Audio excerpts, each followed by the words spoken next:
On this Sunday night, Gaza hospital raid. An Israeli raid on the Al-Aqsa hospital claims lives. The frantic scenes as victims are rushed in. Easter at Ottawa's Ukrainian Catholic Church. The calls for extended support for newcomers in Canada as the immigration deadline looms. Celebrating diversity. I never felt this kind of love for our community. The Calgary Church blending Easter traditions with trans visibility. And King Charles makes his first major public outing since his cancer diagnosis. Global National with Farah Nasser. Reporting tonight, Nitu Garcha. Good evening and thanks for joining us. As Easter Sunday celebrations are being marked around the world, King Charles used the occasion to make his first major public appearance since being diagnosed with cancer. The King and Queen Camilla shook hands and chatted with well-wishers after attending a service at Windsor Castle. The 75-year-old monarch's appearance is seen as an effort to reassure the public after he stepped back from public duties in early February. Prince William, Princess Catherine and their children did not attend the service as Kate undergoes chemotherapy after her own cancer diagnosis. Redmond Shannon reports. This may be a controlled walkabout inside the walls of Windsor Castle, but it is still an important moment for King Charles. You're very brave to stand out here. The monarch making his first public appearance since being diagnosed with an unspecified form of cancer earlier this year. His meet and greet featuring some very enthused royal superfans. Your Majesty, Camilla is 17 now. My King Charles Spaniel. She's 17. Charles' decision to shake hands with well-wishers came after one British newspaper reported he and Queen Camilla were to sit apart from other royals inside the church to protect his health. Had they been worried about his health and him picking up an infection, they might have insisted he wore some gloves or didn't get too close to members of the public. But the fact that he was happy to shake hands, get quite close to people, that must indicate the doctors have told him that that he's off the sort of danger list, if you like, and they're much more pleased with his progress, and that's a very, very good sign. The Prince and Princess of Wales normally attend this service, but neither were there this Sunday. Easter had been the approximate return date to public duties for Catherine, but that has since been pushed back indefinitely since she revealed her cancer diagnosis. That in a video statement that ended weeks of online rumours. At the end of the day, we do have to pinch ourselves and remember that we are talking about human beings. We're talking about a mother with 3 young children. A major concern has been to protect them, as has Prince William's major concern. The Duchess of York, Sarah Ferguson, was well enough to attend. She was also diagnosed with cancer in January, specifically skin cancer. Sunday is the start of daylight saving time in the UK and is perhaps a metaphorical ray of light in what has been a dark winter for the royals. For now, the King is not scheduled to take part in any public events, but this does raise hopes that he may appear again soon and that he could be well enough to take part in his official birthday celebrations and D-Day commemorations. Both of those events are still 2 months away. Nitu.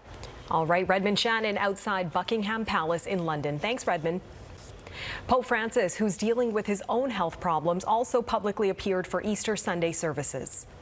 Preghiamo per quanti hanno perso la vita. The pontiff led about 60,000 people in Mass at St. Peter's Square after presiding over Saturday night's Easter Vigil. The 87-year-old has struggled with respiratory issues in recent months. He's been limiting his public speaking and skipping some events like the Good Friday procession as a health precaution. During today's Easter address, the Pope also called for an immediate ceasefire in Gaza and the release of all Hamas-held hostages.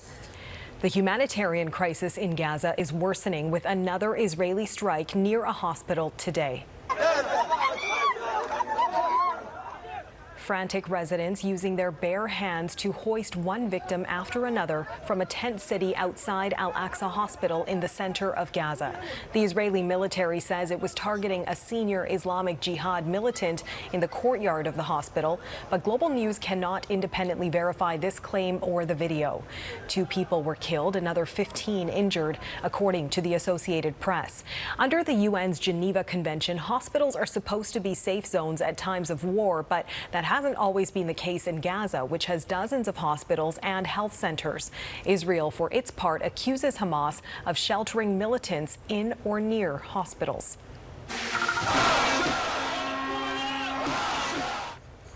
There were heated exchanges in Tel Aviv last night, Israeli citizens putting more pressure on Benjamin Netanyahu's government. They say he's an obstacle to finding the remaining hostages in Gaza. More truce negotiations were planned today in neighboring Egypt. In Ukraine, at least 2 people were killed after another round of Russian airstrikes on the country's energy infrastructure. Ukraine's Air Force says 11 drones and 14 cruise missiles were launched overnight. Most were shot down, but damage was still dealt to various energy facilities across the country. This follows more than a week of similar attacks that have cut power to hundreds of thousands of Ukrainians. Ukraine's largest private energy company warns 5 of its 6 plants have been damaged or destroyed, and repairs could take up to 18 months. Since Russia's invasion began 2 years ago, Canada has welcomed nearly 300,000 Ukrainians seeking to escape the conflict on emergency visas. But today was the last day for anyone who was granted those visas to arrive in this country. Now advocacy groups are calling for an expansion to the government's program to help those who want to stay and become permanent residents. Abigail Bimman explains. An Easter service at this Ukrainian Catholic church in Ottawa, where there are new faces every week. There are families that have just arrived a week ago or 2 weeks ago. Sunday marks the last day for Ukrainians with emergency visas to arrive in Canada. I think the plan should be extended because unfortunately, it's obvious that this war is not going to end soon. The immigration minister's office says while no extension is currently on the table, they're ready to be flexible and respond to the situation on the ground in Ukraine. Government numbers show nearly 1 million applications were approved under the program, but by the end of February, only about a quarter actually used them. And we found that quite a few of them are using it as a bit of an insurance policy. Randall Barron-Chong's Pathfinders for Ukraine nonprofit also found only 7% of those here on an emergency visa have immediate family members in Canada, making them eligible for the government's special pathway to permanent residency. So we've been heavily lobbying for a streamlined pathway to PR for war-displaced Ukrainians in Canada because many of them are now facing about a year left on their work permit, and there's a big question mark. My work permit, it's almost a half of the term already gone, and so I have to, think about my future. Vlada Kushnir is so grateful for how Canada welcomed her and her now 6-year-old son in 2022. She wants to stay and hopes the government will make it easier to get permanent residency for her, but especially, she says, for older Ukrainians who face bigger challenges. I decided that ocean is far away from our crazy neighbors, and that's why I decided that my son deserves for a better future, for a safe childhood. While the Ukrainian community continues to call for more support from Canada on the ground in Ukraine. Our biggest push is with the federal government in this budget to support Ukraine even more with military assistance. Canada has committed more than $13 billion in financial, military, and other aid so far. Abigail Bimman, Global News, Ottawa. The Trudeau government is in the final stages putting together this year's budget. Deputy Prime Minister Chrystia Freeland will table it in the House of Commons on April 16th. She's set to consider recommendations from MPs on the House of Commons Finance Committee to do more for seniors struggling to keep up with inflation on fixed incomes. The politicians are calling for richer payouts for existing benefit programs, but they've also endorsed proposals that could make it easier for some seniors to return to the workforce. David Aiken reports. For these seniors, the weekly trip to the grocery store has turned into a contest, pitching rising food prices against their fixed incomes. It's challenging. because you have to find something, hopefully something different every day. And spaghetti is, you don't want to eat that every day. With a fixed income, you really have to budget and budget hard. You're very careful. You have to count your pennies.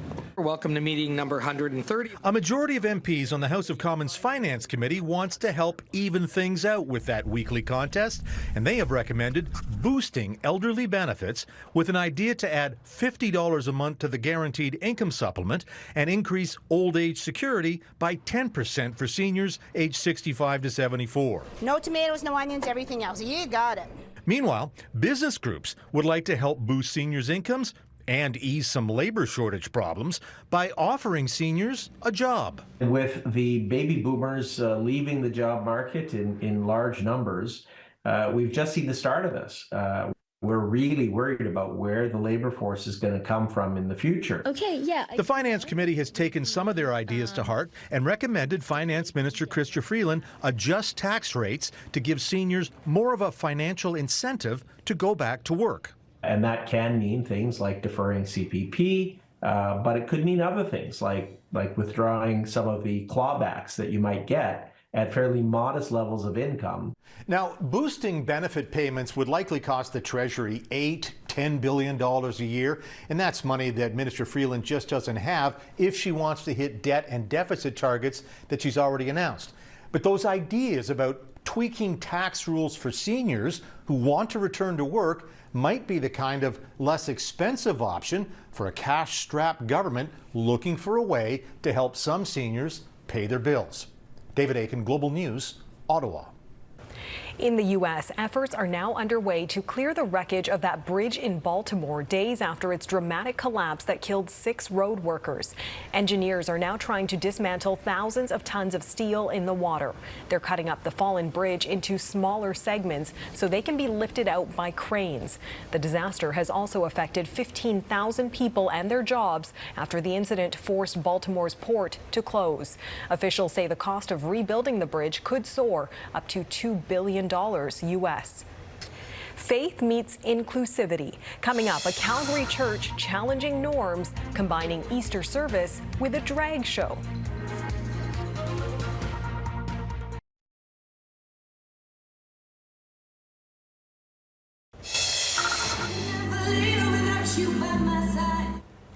A Calgary church is showing solidarity with its LGBTQ+ community by combining an Easter service with a drag show. This year, Easter Sunday overlaps with International Transgender Day of Visibility. The Calgary Unitarian Church blended both celebrations with its Drag Me to Church event. As Global's Craig Momney reports, organizers say the event is not only a show of support for the trans community, but also a sacred act of protest. When he was younger, Benjamin Tanner knew he was different. 15 years ago, he found his alternate identity, Jessica Bunny. It's like a liberation of, the constraints of what everyday life is like, and being able to be a sort of caricature of myself and sort of what gender means to me and femininity. When he came out, Tanner thought that was the end of his relationship with religion and faith. However, on Sunday, he took Jessica to church.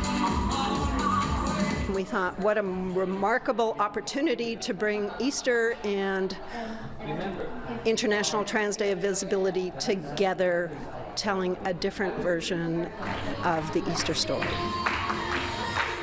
I grew up going to the church, but I never felt this kind of love for our community here. I didn't know I could be who I was when I was growing up. So to see this whole congregation of people gathered and to love and accept people on Trans Day of Visibility is such an incredibly beautiful thing. When I see the harmful trans laws coming into effect, both in the United States and increasingly harsher ones coming in Canada, I think it's important as people of faith that we stand up and say, no, actually, every human being is sacred.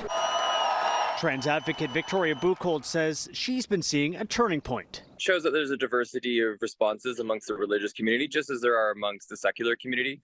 that there are absolutely churches, there are synagogues, there are mosques who are stepping up and saying we are queer inclusive, we are embracive of all people in society. All the money that is collected from Sunday's service will be donated to Skipping Stone, an organization that provides gender-affirming care across Alberta. And we had a fabulous service. Craig Momney, Global News. More than 400 Canadian artists have signed an open letter denouncing what they describe as anti-trans legislation across parts of Canada. Musicians Tegan and Sarah released the letter signed by prominent Canadians. It criticizes Alberta Premier Danielle Smith for targeting transgender youth with proposed bans on hormonal treatment, puberty blockers, and gender confirmation surgery. Similar policies in New Brunswick and Saskatchewan are also noted. The letter warns the anti-trans policies in Canada threaten the mental and physical well-being of trans individuals throughout the country. Ahead, sustainable solution, the innovative use of chewing gum to reduce medical waste.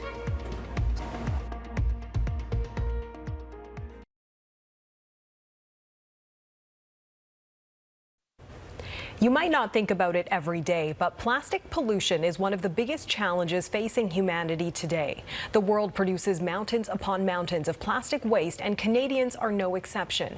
We generate about 3 million tons of plastic waste every year, and that's just Canada. And for those who think recycling is the solution, think again. Researchers say only 9% of what's put in blue bins is actually recycled. As Eric Sorensen reports, researchers in Scotland are chewing their way toward a solution to cut down on waste. During the pandemic, those little plastic cassettes to test for COVID were produced and used by the millions and then tossed out. A byproduct of the world's response to COVID was a mountain of lateral flow tests, LFTs, made of virgin plastics from fossil fuels. But a Scottish researcher is reprocessing some novel ingredients to make a new generation of LFTs. We've made one in recycled chewing gum. In case you missed that, she said chewing gum. Old chewing gum, fridge parts, and limestones. So chewing gum mostly scraped off the street, along with discarded parts from refrigerators and other bioproducts that can replace virgin plastics with something less harmful to the environment. What we're hoping is that through the use of these cassettes, we can ultimately save 30 to 50% of the carbon footprint of the virgin material production. Really, this is the challenge of modern healthcare. This professor of anthropology and health says many medical devices are not only produced with fossil fuels, they end up in the oceans and soil. We are producing huge numbers of single-use plastic devices, but those same devices are also contributing to a growing burden of plastic pollution globally. Some 2 to 4 billion lateral flow tests are produced globally each year, not just for COVID, but for pregnancy and infectious diseases. The challenge is scaling up these prototypes into an industry of recyclables. We have the machinery, the skill sets, and all the knowledge that we need to be able to turn this into a mass-produced item, move into a more sustainable option on products like this. The message to the medical industry? Heal thyself. We need not only healthcare systems that will contribute to growth and to health, we also need healthcare systems that are themselves healthy. And we may soon have old chewing gum to thank for products that make us healthy while not making the environment unhealthy. Eric Sorensen, Global News, Toronto. Next, Confederation Legacy, how the anniversary of Newfoundland and Labrador's controversial incorporation into Canada is being marked.